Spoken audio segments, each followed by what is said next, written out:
संसद का बजट सत्र चल रहा है, जिसमें सत्ता पक्ष और विपक्ष आमने सामने हैं। इस बीच केंद्रीय गृह मंत्री अमित शाह ने कांग्रेस पर तीखा हमला बोला है। उन्होंने कहा है कि पिछले 10 साल में प्रधानमंत्री मोदी के कार्यकाल में बहुत कुछ बदला। आतंकवाद, नक्सलवाद और पूर्वोत्तर में उग्रवाद नासूर बने थे। उन्होंने कहा कि ये हमें पिछली सरकार ने इसे विरासत में दिया था। 2014 में हमारी सरकार बनी तो हमने तीनों मोर्चों पर मुकाबला किया। इस दौरान शाह ने कश्मीर में 2004 से अब तक आए बदलाव का जिक्र करते हुए दावा किया कि आतंकवाद आखिरी दिन गिन रहा है। मान्यवर 3 नासूर थे। जम्मू कश्मीर की समस्या, वहां टेररिज्म की समस्या, वामपंथी उग्रवाद जो तिरुपति से पशुपतिनाथ का स्वप्न देखते थे, और तीसरा समस्या था उत्तर पूर्व का उग्रवाद, नॉर्थ ईस्ट का उग्रवाद। इन 3 समस्याओं का टोटल लगाएं तो लगभग 92,000 इस देश के नागरिक 4 दशक में मारे गए। और ये तीनों समस्या के संपूर्ण उन्मूलन के लिए एक सुनियोजित प्रयास कभी नहीं हुआ था, जो नरेंद्र मोदी जी ने चुनकर आने के बाद। केंद्रीय गृह मंत्री ने कहा कि 60 साल तक विपक्ष की सरकारें नक्सलवाद और उग्रवाद पर भी नकेल नहीं कस पाईं। नक्सली समानांतर सरकार चलाते थे। शाह ने कहा कि मोदी सरकार ने 31 मार्च 2026 को देश से वामपंथी आतंकवाद समाप्त करने का संकल्प लिया, जो पूरा कर रहेंगे। सबसे पहले एक बात इस सदन में जिम्मेदारी के साथ बताना चाहता हूं, 21 मार्च 2026 को इस देश से नक्सलवाद समाप्त। और मैं जो बोल रहा हूं, इसके पीछे नरेंद्र मोदी सरकार के 10 साल का परिश्रम। उधर कांग्रेस केंद्रीय गृह मंत्री अमित शाह के बयान को झूठ का पुलिंदा और जनता के मूल मुद्दों से ध्यान भटकाने की कोशिश करार दे रही है। कांग्रेस नेताओं का कहना है कि कांग्रेस पर आरोप लगाते समय भाजपा भूल जाती है कि कांग्रेस ने किन परिस्थितियों में देश को संभाला और आगे बढ़ाया। 70 वर्ष पूर्व हमारे भारत देश की स्थिति क्या थी जब देश आजाद हुआ, जब इस देश में सुई नहीं बनती थी, उस वक्त कांग्रेस पार्टी ने इस देश को संभाला। तो इस तरह के बयानबाजी से मुद्दों को भटकाना, इस तरह की बयानबाजी से जो बेरोजगारी चरम सीमा पे है, जो भ्रष्टाचार आज पूरे देश की समस्या है, इन मुद्दों से भटका के कहीं ना कहीं इस तरह के बयानबाजी होती है। ये बड़ा दुखद है। और इतने बड़े नेता इस तरह की बयानबाजी करते हैं, ये बहुत ही दुखद है। तीसरी टर्म की सरकार है और तीसरी टर्म का गृह मंत्री जी अगर ये बोलते हैं तो मैं समझता हूं कि प्रदेश और देश के लिए बड़े दुर्भाग्यपूर्ण बात है।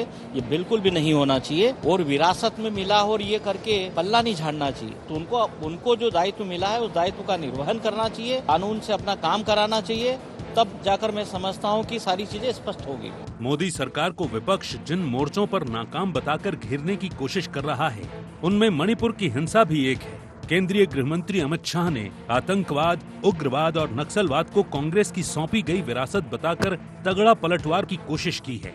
देखना ये है कि शाह का ये करारा वार विपक्ष को कितनी सियासी चोट पहुंचाता है।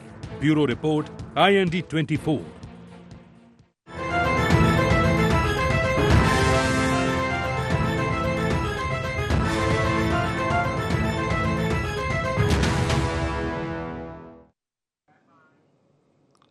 नमस्कार, IND एजेंडा में आपका स्वागत है। मैं हूं राघवेंद्र सिंह।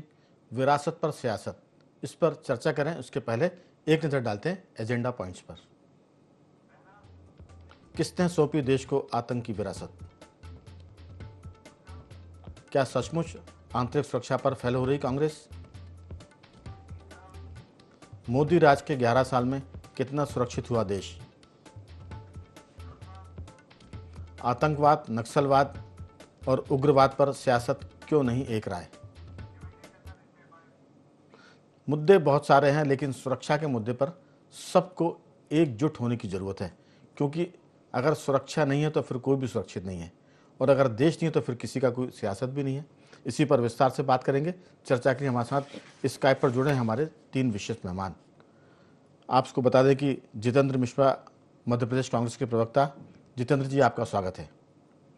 मिलन भार्गव मध्य प्रदेश भाजपा के प्रवक्ता। मिलन जी, आपका भी स्वागत है। और मध्य प्रदेश के वरिष्ठ पत्रकार श्री संदीप पौराणिक जी। संदीप जी, आपका भी बहुत बहुत स्वागत है। चर्चा की शुरुआत संदीप जी आपके साथ करना चाहते हैं।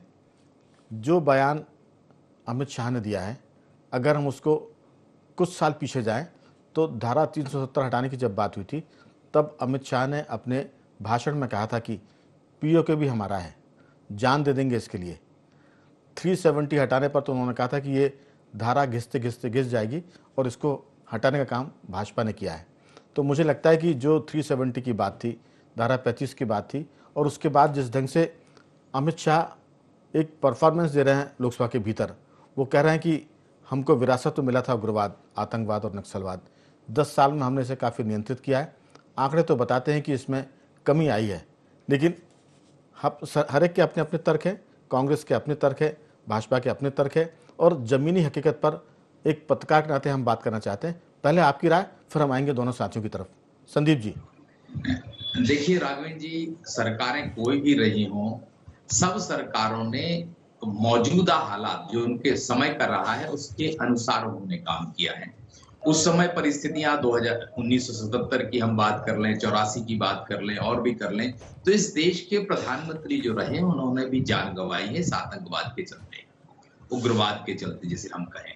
जैसा आपने कहा कि कश्मीर में 370 खत्म की गई है, ये बात बिल्कुल सही है। आतंकवाद, नक्सलवाद, उग्रवाद पर लगाम लगाने की कोशिश की है। जो आंकड़े हम लोगों के सामने आते हैं, हमने कल ही छत्तीसगढ़ में देखा कि 30 नक्सली मारे गए और राज्यों में भी हो रहे हैं, लेकिन इस दौरान हम मणिपुर की घटना पर भी ध्यान जाता है कि वहां भी बात है। आंकड़े हैं, दावे हैं, जो भी सरकारें जब रहती हैं वो ये बताती हैं कि हमने बहुत कुछ किया। हम जिस दौर में रहे, जैसे कांग्रेस के विधायक कांग्रेस के कह रहे थे कि सुई नहीं बनती थी, हमने जहाज तक बना लिया। तो जिस दौर में जो राजनीतिक दल आया उसके सामने जो समस्या थी उसने पूरी ताकत और सक्षमता से उन हालातों से निपटने की कोशिश की। हम 20 साल पहले या 15 साल पहले जाएं तो ये पाते हैं कि वाकई में सरकारों के पास उतने संसाधन नहीं थे और उस तरह की टेक्नोलॉजी नहीं थी आपके पास कि जिसके जरिए आप उतनी सफलता हासिल कर पाते। लेकिन ये बात बिल्कुल सही है कि वर्तमान दौर की सरकार ये दृढ़ निश्चय बताने की कोशिश करती है। अब आप देखिए ना कि 31 मार्च 2026 को नक्सलवाद खत्म करने का ऐलान किया गया। ये आपका कहीं ना कहीं दृढ़ निश्चय भी बताता है कि हम किसी मसले को गंभीरता से ले रहे हैं और उसे खत्म करना चाहते हैं। तो मुझे लगता है कि आंकड़ों के आधार पर और थोड़े से हालात के आधार पर हम ये कह सकते हैं कि जो उग्रवाद था, नक्सलवाद था, आतंकवाद था, उस पर अंकुश तो लगा है। दरअसल जहां तक बात है संसाधनों को इकट्ठा करने की, ये काम हर एक सरकार का है और जो सरकार इस काम को बेहतर तरीके से करती है वो सफलता की तरफ बढ़ती है। तो हमें लगता है कि पिछले 10 साल में संसाधन जुटाने का काम, चाहे वो जीएसटी की वजह से हुआ है, किसी और कारणों से, लेकिन सरकार ने बेहतर तरीके से किया पिछली सरकार की तुलना करें तो। जबकि इस 10 साल के भीतर कोरोना भी आया। इस 10 साल में हम बात करें तो यूक्रेन और रूस का युद्ध भी चल रहा है। इस 10 साल में हम बात करें तो हमास और इजराइल का भी युद्ध हुआ है। विश्वव्यापी मंदी भी आई है। तो ये सरकारों की चतुरता का मामला है कि कितनी चतुर है, कितनी दृढ़ निश्चय शक्ति की बात है। 370 की बात जहाँ तक है, हर सरकार बोलती थी कि ये हटेगी, लेकिन हटा कोई नहीं पाया। तो जाहिर है कि जो हटाएगा, जो रोकेगा, क्रेडिट उसके खाते में जाएगी। और एक नारा चलता है ना, एक स्लोगन है, जुमला है कि अगर जीत पर कप्तान की जाए तो हार पर गालियाँ किसको मिलेगी। तो अभी तो जीत है कप्तान की, तो जय जय की बात हो रही है। मैं आता हूँ कांग्रेस के प्रवक्ता साथी की तरफ। जितेंद्र जी, अभी तो भाजपा की या यूपीए की जो एनडीए की सरकार है उसकी जो बातें हैं वो ज़्यादा मजबूत है। संसाधन भी उसने इकट्ठे किए हैं, 370 भी हटाई है और विपरीत परिस्थितियों में बेहतर काम किया है। और जो हम बात कर रहे हैं, ये नतीजे चुनाव ने भी साबित किए हैं कि ये सरकार बेहतर काम कर रही है। विपक्ष भी पहले से मजबूत हुआ है, उससे और मजबूत होने की ज़रूरत है, काम करने की ज़रूरत है। आपकी राय? राघवेंद्र जी, मैं बिल्कुल सहमत नहीं हूँ कि सरकार जो है मजबूत हुई है। इस सरकार ने मजबूती से काम किया है। अगर तथ्य देखें, अगर आंकड़ों पर देखेंगे तो आप समझ जाएंगे कि यह बात गलत है कि सरकार ने मजबूती के साथ काम किया है। मैं पौराणिक जी की बातों से सहमत हूँ। कोई भी सरकार हो, अपने पूरे प्रयास करती है किसी भी देश की उन्नति के लिए। ये अलग बात है परिणाम क्या आता है क्या नहीं आता। जैसे कि आपने देखा, अभी एक विधायक जी कह रहे थे कि इस देश में सुई नहीं बनती थी। इस देश में आज हवाई जहाज का, आज इस देश में बड़े बड़े उद्योगों की स्थापना हुई है। निश्चित तौर पर इसमें कई सरकारें काम करती रही हैं, उन सबका योगदान है, चाहे कांग्रेस की हो, चाहे जनता पार्टी की हो, चाहे दूसरे दलों की हो, लेकिन सबने देश की उन्नति में सहयोग किया है। पौराणिक जी की इस बात पर मैं हस्ताक्षर करता हूं। मैं आपको बताना चाहता हूं, अभी इस प्रोग्राम को सुना था, उसमें कहा गया कि भारतीय जनता पार्टी की सरकार में बड़े बड़े बदलाव हुए। ये एक बदलाव मेरे सामने आ गया। अगर आपका जूम करके कैमरामैन टीम दिखा पाए, ये 1000 के नोट बंद हुए, 500 के नोट बंद हुए। मेरे सहयोग से आज पेपर भी हाथ में था, मैं पढ़ रहा था उन दिनों को।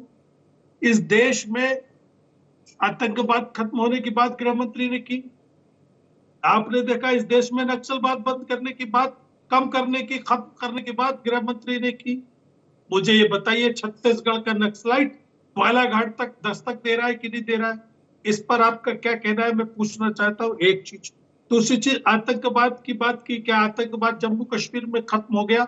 बल्कि मैं तो पूछना चाहता हूँ कि जम्मू कश्मीर में आतंकवाद कम हुआ है, ये भी बताएं आप। मैं पूछता हूँ कि घाटी का आतंकवाद आज जम्मू तक असर डाल रहा है, आज जम्मू तक कहीं ना कहीं असर होने लगा उसका। इसलिए ये नहीं कहा जा सकता कि किसी सरकार ने विशेष काम किया है। आप ये बताइए, ये सरकार मजबूत सरकार होती राघवेंद्र जी, तो किस तरीके से आपने देखा करगिल में घुसपैठ हुई? क्योंकि आतंकवादी पाकिस्तान की समझ में आ गया था कि कमजोर सरकार है। संसद पर हमला करने की हिम्मत कैसे हुई, ये भी आपको बताना चाहिए कि किस तरीके से ये चीजें हुई। दूसरी चीज मैं पूछता हूँ, क्या जरूरत थी पाकिस्तान के प्रतिनिधि मंडल को बुला करके सैन्य अड्डों को दिखाने की? कौन सी रणनीति हमारी समझ में आज तक नहीं आया। कंधार ले जाकर के 1 रुपया नहीं, 100 रुपया भी शहीद हो जाती, हमने दुख झेला है। हमने 2-2 प्रधानमंत्रियों को देखा है कुर्बान होते हुए इसी आतंकवाद की घटना के कारण। इसी आतंकवाद के कारण 2-2 प्रधानमंत्रियों ने जान दी, और कांग्रेस के 3 बड़े नेताओं ने भी, आपने देखा किस तरीके से इसी आतंकवाद के कारण गोली सीने पर खाई है। एक चीज। दूसरी चीज, कह रहे नॉर्थ ईस्ट की बात, अभी आपने देखा किस तरह से गृह मंत्री ने की। आज नॉर्थ ईस्ट क्या शांत हो गया? 1 साल होने को आ गया, मणिपुर चल रहा है। मेघालय के हाल आप देख लीजिए, प्रधानमंत्री का एक वक्तव्य नहीं आता, और नहीं तो छोटी सी घटना पर प्रधानमंत्री खड़े हो जाते हैं भाषण देने के लिए। मेरा ये कहना है, मैं ये इस बात को इनकार नहीं कर सकता कि प्रधानमंत्री की नीयत में कोई खोट है। मैं इस बात को नहीं कह रहा हूं कि सरकार की नीयत में कोई खोट है, लेकिन सरकार को जिस तरीके से कंधार में जाकर निर्णय लिया, देश उसकी तारीफ नहीं कर रहा है, देश उसका विरोध कर रहा है, क्योंकि कुर्बानियों का इतिहास इस हिंदुस्तान में रहा है। एक गृह मंत्री की बच्ची अगर किसी एरोप्लेन में होती है, उसके लिए आप इतने आतंकवादियों को छोड़ देते, ये कोई एक बहुत बड़ी मजबूत सरकार की निशानी नहीं होती है। इसके बाद आप ये देखिए, और बहुत सारी चीजें सामने आई। पुलवामा का जो अटैक हुआ आपने देखा, उसकी जांच में आज तक हम इंतजार कर रहे हैं कि कौन दोषी है। हमें मालूम नहीं चल रहा है कि पुलवामा में कौन दोषी हुआ, कितना बड़ा हमला हुआ हमारे देश के सैनिकों के साथ। बहुत सारी चीजें देख रहा था मैं। आपको बताऊं, नोटबंदी को आपने ऐतिहासिक फैसला किया कि साहब 2000 के नोट चलाएंगे, 1500। और एक नई चीज मेरे ख्याल से मिश्रा जी, अपन फोकस करें अभी आतंकवाद पर, नोटबंदी पर फिर कभी चर्चा करेंगे। मैं बता रहा हूं कि एक ऐसी चीज सरकार की तरफ से आई कि इस नोट में 2000 के नोट में चिप लगी होगी, तो क्या मजाक है, मेरी समझ में नहीं आता है। जीएसटी को आपने क्रांतिकारी फैसला बनाया, आज मजाक बन गया वो जीएसटी देश में। खैर, आपने बोला आतंकवाद और नक्सलवाद की बात, तो निश्चित तौर पर सरकारों को काम करने की जरूरत है, और इच्छा शक्ति की भी जरूरत है, क्योंकि मैंने आपको बताया किस तरीके से कंधार की घटना हुई, किस तरीके से आपने देखा दोहराव ना करें अपन जी, अपन चीजों को दोहराएंगे। मैं बता रहा हूं कि सरकार अगर पाकिस्तान के लोगों को अपने सैनिक अड्डे नहीं दिखाती, तो उनकी हिम्मत नहीं थी कि इस तरीके की बातें कर पाते वो जी। चलिए भार्गव जी, देश में हालात ठीक नहीं है, आप खोखले दावे कर रहे हैं, आतंकवाद भी अपनी जगह चल रहा है, देश में जो स्थितियों की आप बात कर रहे हैं वो बेहतर नहीं है। अलग बात है कि इसके बाद भी आपकी सरकार जीत जाती क्योंकि आप ईवीएम में घोटाला कर देते। तो बहुत सारे तर्क हैं, कुतर्क हैं। इन तर्कों के बीच में चुनाव के नतीजे बताते कि किसको जनता स्वीकार कर रही है, किसको खारिज कर रही है। आपकी राय? जितेंद्र जी ने बहुत ताकत के साथ, दम के साथ रखा है कि ये जो सारा मामला है, आपकी सरकार सिर्फ बात कर रही है, बाकी कुछ है नहीं खास। देखिए राघवेंद्र जी, लगभग 6 मिनट आपने पितले जी को मौका दिया धैर्यपूर्वक के पूरे विषय में सुना। तो उम्मीद करता हूँ मुझे भी उतना ही समय मिलेगा। देखिए, जिस प्रकार से भार्गव जी ये समय का गुणाभाग बिल्कुल ना करें। अगर जरूरत पड़ी तो मैं आपको 8 मिनट भी दूंगा, और जरूरत में अगर आपने चीजों को मुद्दे पर नहीं आया तो मैं 4 मिनट में भी खत्म कर दूंगा। ये मेरा विशेष अधिकार है, प्लीज। नहीं, ठीक है, यदि आप ही तय कर रहे हैं तो आप ही नहीं, मैं ही तय करूंगा। उम्मीद करता हूँ निष्पक्षता की और पारदर्शिता की।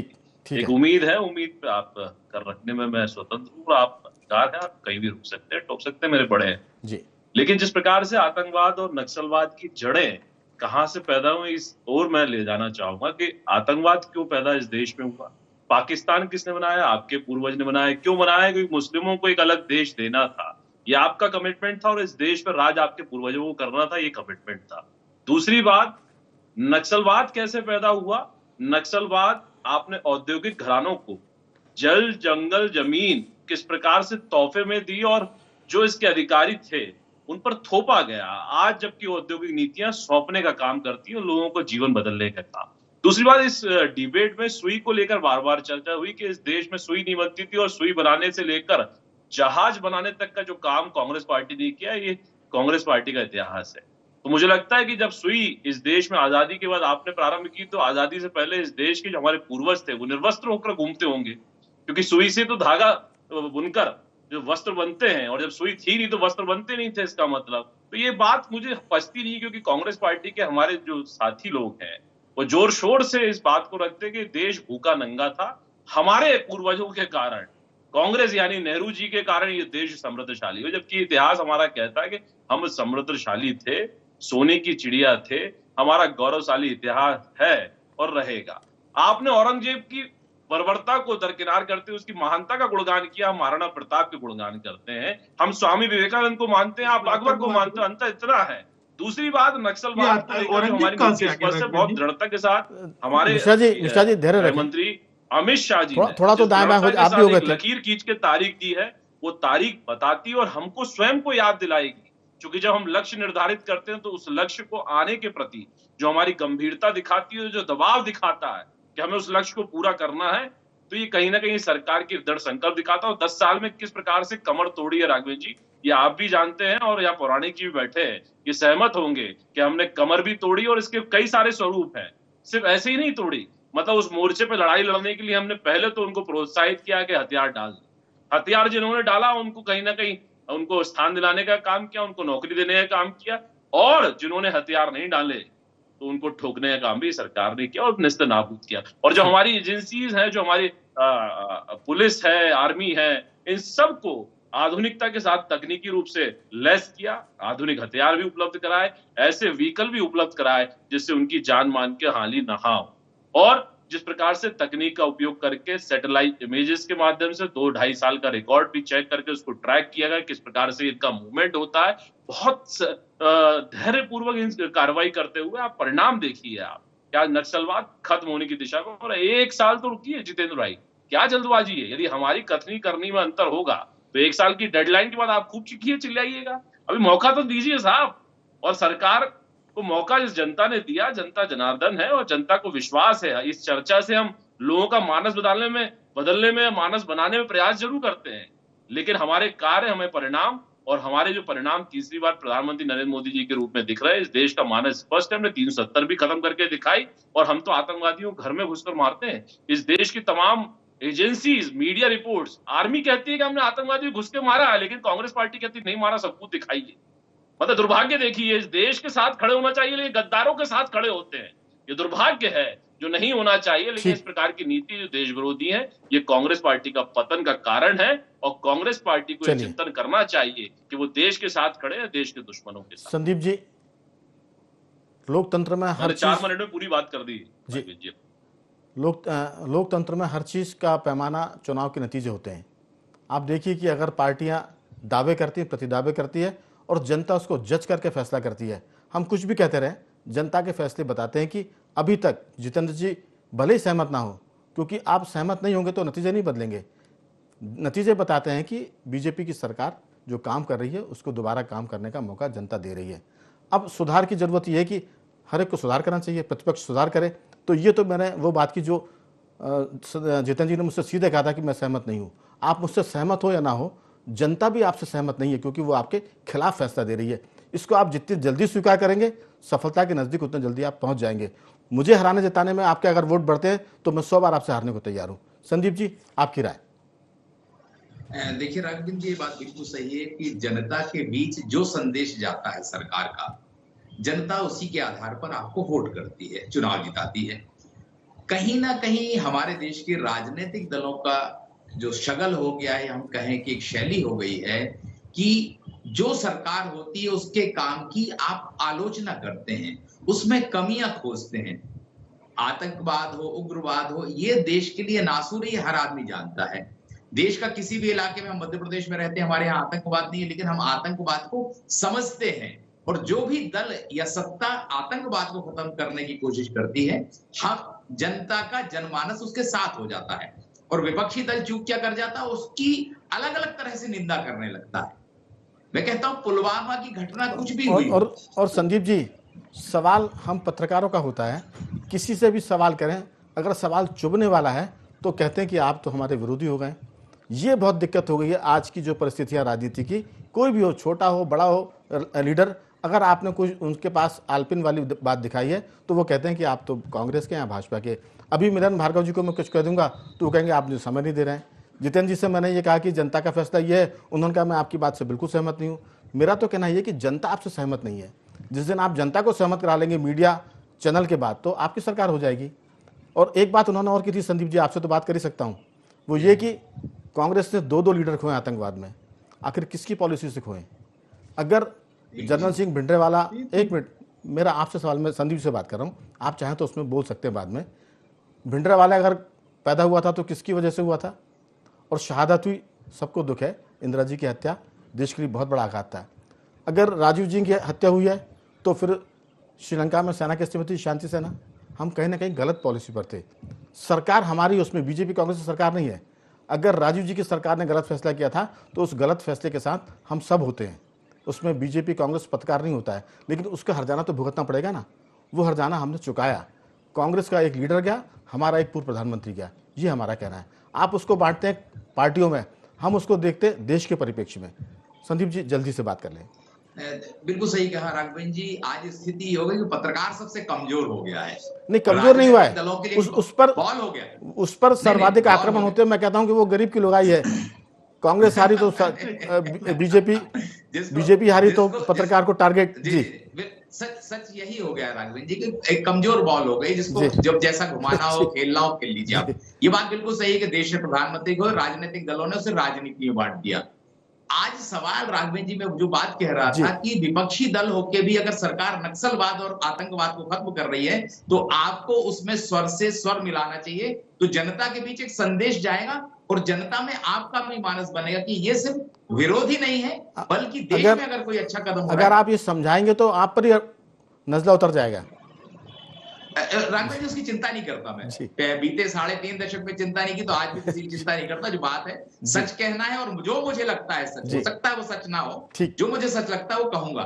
लेकिन मैं ये कहता हूं कि दौर ऐसा है कि अगर सरकार कदम उठा रही है तो कुछ समय के लिए भले आप उसका समर्थन करें, कमियां निकालें, ये अलग बात है, लेकिन अगर आतंकवाद और नक्सलवाद खत्म होता है और सरकार प्रयास करती है तो थोड़ा सा उसका साथ तो देना चाहिए। बिल्कुल, मैंने तो शुरुआत में कहा था कि देश सुरक्षित रहेगा तो हम सियासत कर पाएंगे, अगर देश मजबूत रहेगा तो हम उस पर बात कर पाएंगे। अब सवाल खड़े करने के लिए तो आपके पास बहुत से बच्चों जैसे आप बहुत सवाल कर सकते हैं, लेकिन जितेंद्र जी मुद्दे की बात यह कि अगर आतंकवाद कम हो रहा है, आप स्वीकार करेंगे तो जनता में आपकी छवि अच्छी होगी। सियासत अपनी जगह है, सच को स्वीकारना अपनी जगह है। आपकी राय? समय की कमी, बहुत संक्षेप में। नहीं, देखिए राघवेंद्र जी, निश्चित तौर पर हम सरकार के फैसलों के साथ खड़े रहे हैं, खाली आतंकवाद उग्रवाद की बात नहीं। जब जब कहा है इन्होंने, अब 1 साल की बात कर रहे हैं, 1 साल और धैर्य रखिए, 10 सालों से 2014 के बाद से हम धैर्य रखे हुए हैं। हमने हर सरकार, आपने धैर्य रखा, इसके लिए देश आपका आभारी है। इसके बाद अब एक सवाल बार बार आ रहा है कि आपको जनता का समर्थन नहीं मिलता। ये बात सही है, हम जनता तक बात पहुंचाने में कामयाब नहीं होते हैं। उसके पीछे बहुत सारे कारण फिर कहूंगा, फिर आपको ना वो कारण हमको नहीं जानना, वो तो कारण पार्टी के भीतर बताएं और भीतर से बैठकर सुधार करें। होते हैं, चुनाव के दौरान परिदृश्य बदल जाता है, चुनाव के दौरान वोट मांगने के मुद्दे अलग हो जाते हैं, विकास गौड़ हो जाता है, दूसरे मुद्दे उछल के आ जाते हैं और तात्कालिक मुद्दों के आधार पर वोटिंग हो जाता है। महाराज उसको समझदार है, उस पर आप डिफेंड करिए ना। पत्रकारिता का आपका अनुभव, अगर पंडित जी क्रिकेट में बाउंसर आ रही है तो ऐसा नहीं कह सकते साहब लास्ट ओवर में आप बाउंसर क्यों डाल रहे हैं? आप भी डालिए, किसने रोका? आप उस पर छक्के मारिए, चौके मारिए। ये अलग चरित्र की बात हो गई है। हमने चुनाव राघवेंद्र जी विकास पे लड़े, राम मंदिर के निर्माण की कोई श्रेय हमने लेने का काम नहीं किया, चाहे चबूतराई निर्माण हो, चाहे भूमि पूजन हो, चाहे ताला खोलने का है। हम वोट मांगेंगे तो विकास पे मांगेंगे। हम अगर आपको कहीं ना कहीं आलोचना करेंगे तो विकास की करेंगे। अब आपके वोट मांगने के तरीके चलिए, अलग हो सकते हैं, मुद्दे अलग हो सकते गलत हैं। कोई नहीं होता, इसलिए चूंकि आप समय कम है, हारने वाला भी गलत नहीं होता है और जीतने वाला तो सही होता ही है, लेकिन हारने वाले को समीक्षा करके सुधार की जरूरत है, ना कि भड़ास की जरूरत है। मिलन जी, समय खत्म हो चुका है, लेकिन 1-2 मिनट में आपकी बात, बस इतनी टाइम है। राघवेंद्र जी देखिए, चूंकि मैं भी पत्रकारिता का विद्यार्थी हूं, तो पत्रकारिता का जो आपने प्रश्न किया, निश्चित रूप से आज जात पात भी खोजी जा रही है और पत्रकारों को मारा भी जा रहा है। और अमेरिकी जैसे राष्ट्र में भी जाके कांग्रेस के नेता किस प्रकार से पत्रकारों पर हमला हुआ, सबने देखा, पहली बार नहीं हो रहा है, इनके पूर्वजों ने भी यही किया। 1975 में जब इमरजेंसी लगाई थी, कैसे रातों रात अखबारों को तालाबंदी कर दी गई थी, पत्रकारों को जेलों में डाला गया था, उस लड़ाई को आज भी हम लड़ रहे हैं। दूसरी बात अब मैं कहता हूं आपसे कि देखिए, वैचारिक लड़ाई है। आतंकवाद, नक्सलवाद इस देश की आज वर्तमान परीक्षा में उनके नाम हो सकते हैं, लेकिन ये आतंकवाद, नक्सलवाद औरंगजेब की तरह उस समय भी था, लेकिन उस लड़ाई को, लकीर को औरंगजेब को फिर कभी लाएंगे अपन, अपना कर्तव्य माना और उसको बढ़ाने की तरफ बढ़ रहे हैं। लेकिन ये देश जागृत हो गया है और ये देश शिवाजी का है और संभाजी का है, भूलेगा नहीं देश, और लड़ाई हम लड़ेंगे और इसको अंत तक पहुंचे। बिल्कुल। देखिए, देश की शुभकामनाएं उन सब के साथ है जो देश के हित में काम कर रहे हैं, प्रतिपक्ष हो चाहे सरकार हो। आप अच्छा काम कर रहे हैं, सत्ता के लिए शुभकामनाएं, विपक्ष देश के लिए काम कर रहा है उसके लिए भी शुभकामनाएं। हमारा तो सिर्फ इतना है कि जो सच है उसको बोलने की कोशिश करें। हम भी यहाँ बैठकर सच की बात करते हैं, क्योंकि अगर हम सच की बात नहीं करेंगे तो जनता हमारे बारे में तय करेगी। जहाँ तक पत्रकारिता की बात है, कुछ उसमें भी गड़बड़ियाँ हैं। कई बार पत्रकारिता में जो बैठे लोग हैं वो एक तरह से दूसरा चेहरा पहन के आते हैं, वो पत्रकार नहीं होते। उस पर हम संदीप जी कभी और दिन टीवी पर बात करेंगे। असल में जो पत्रकार है वो पार्टी नहीं बनता, और जो पार्टी है वो पत्रकार नहीं बन सकता। दिक्कत ये कि जो पार्टियां हैं वो पत्रकार बन रही है, तो ये एक दिक्कत है। लेकिन फिलहाल तो विरासत पर सियासत, बीजेपी का पड़ला थोड़ा सा मजबूत है, क्योंकि उसने एक साल का वक्त मांगा है। 1 साल के बाद कांग्रेस उस पर दूरबीन से देखकर उनकी चीज़ों की मजम्मत करेगी, उनकी आलोचना करेगी, तब भी हम इस पर बात करेंगे। जितेंद्र जी आपका साधुवाद, मिलन जी आपका बहुत धन्यवाद, संदीप जी आपका बहुत बहुत साधुवाद कि आपने इस चर्चा में हिस्सा लिया। तो एजेंडा में आज सिर्फ इतना ही। बने रहिए हमारे साथ और देखते रहिए IND 24।